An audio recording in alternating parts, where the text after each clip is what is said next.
letting go of our sinful nature.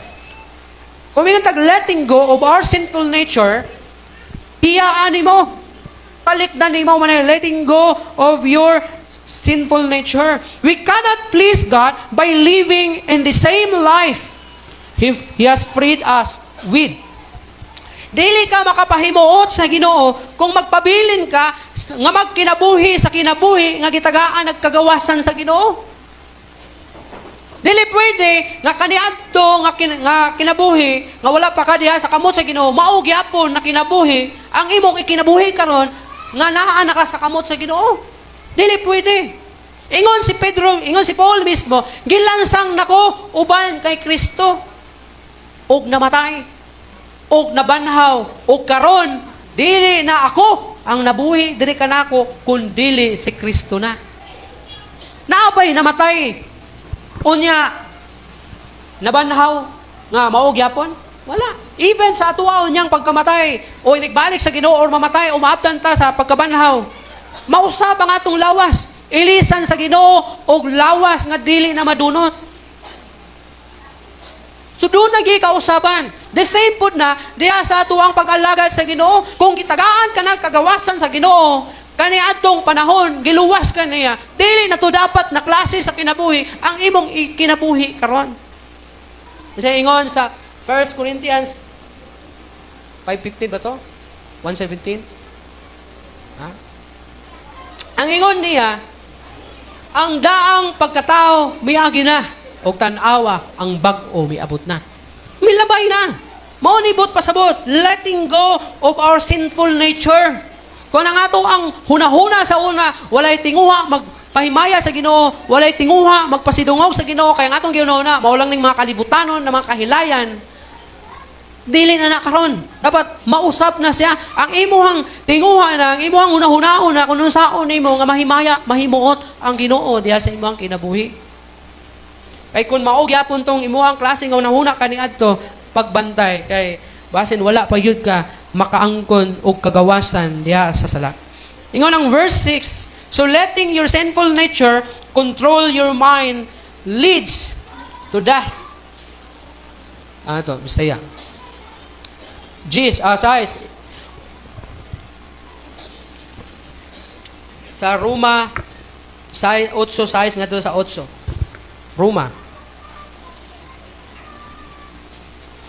8, size nga to sa 8. Ingon pa ang versikulo 6. Ang panghunahuna nga naa sa unod musangpot sa kamatayon. Apan ang panghunahuna nga naa sa espiritu musangpot sa kinabuhi ug kalinaw. Busa ang paghunahuna nga naa sa unod batok sa Dios. Kay sa balaod sa Dios wala kini mailalom. Gani kini dili gayud mahimo. Kadtong anaa sa unod dili makapahimuot sa Dios. Oh, pangutana, ikaw ba nagkinabuhi diha sa unod o nagkinabuhi diha sa espiritu? Ang nagkinabuhi sa unod, mao kini mga tao nga dili makapahimuot sa Dios. Muna kung tinuod nga naa si Jesucristo diha sa imong kinabuhi, dili na ka magkinabuhi diha sa unod, kun dili magkinabuhi ka diha sa espiritu aron ka pasidunggan nimo ang Ginoo. Mailabaya ang nagkinabuhi diha sa unod. Unsay gingon sa Galatians 5? Tanawon nato. Galatia, Kapitulo 5 o Kapitulo 5. Kapitulo 5, versikulo 16 to the following verses. Tanaw nato ang nagkinabuhi sa unod. Nga diin giingon ni Apostol Paul nga dili makapahimuot sa Ginoo. Siya po nag-ingon diriya sa Galatia.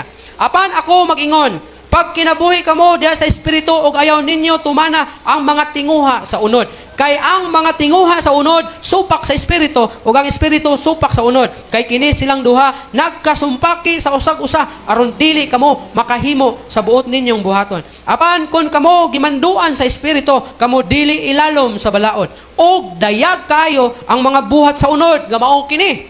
Sa lawayong pakighilawas, kahugaw, kaulag, pagsimba sa mga Diyos-Diyos, pagsalamangka, pagdinumtanay, panagbingkil, pangabubuho, kapungot, kahakog, pagkabahin-bahin, pagpundok-pundok, kasina, paghubog-hubog, mapatuyangong hudyaka, o mga butang nga sama niini. Pasidanaan ko kamo, sama sa akong pagpasidaan kaninyo kaniadto, nga ang mga nagbuhat sa maong mga butang, dili makapanunod sa gingharian sa Dios. See?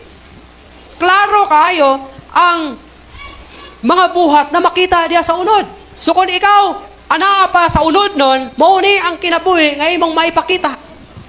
Mo na ang pangutana, ikaw ba nagkinabuhi sa unod o nagkinabuhi diya sa espirituhanon nga bahin sa imong kinabuhi?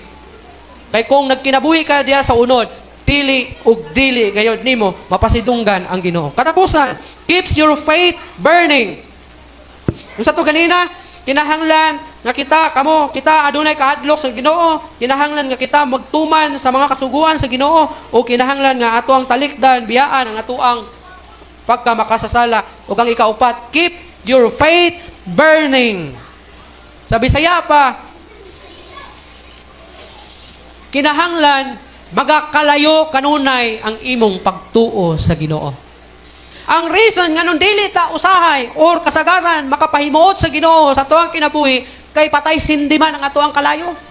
Ay ang atong pagtuo. Usahay mo siga, mo init, usahay pod murag ice. Bugnaw kaayo. Muna para mapasidunggan nimo ang Ginoo, pakalayuhon nimo sa kanunay ang imong pagtuo. Kung gabi ninyo, isa sa makapatay sa kalayo, unsa man? Ba tubig makapatay sa kalayo? Diha pod sa atuang kinabuhi anong dili ta mainiton sa pag-alagad sa Ginoo, isa sa makapatay sa mao nga kalayo. Nga maluya ta, dali ra ta mo give up, dali ra ta mo hunong, dali ra ta maapektuhan. It's because kay naglunang ta diha sa pagpakasala. Kay number 1 nagamiton ni Satanas ang imong sala. Mingon Satanas sa imo, simba-simba ka niya, wa man ka magbag-o.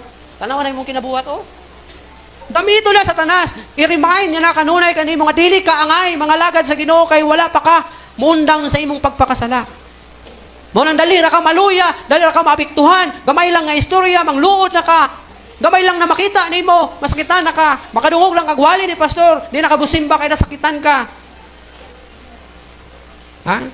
That's why ingon riya para mapasidunggan nimo ang Ginoo, keep your faith burning. Kumentag burning, nagakalayo, nasunog. Dapat nagakalayo kanunay ang imuhang pagtuo sa Ginoo. Kay kung dili gani na magakalayo, posible ang hinungdan ni ana is sala.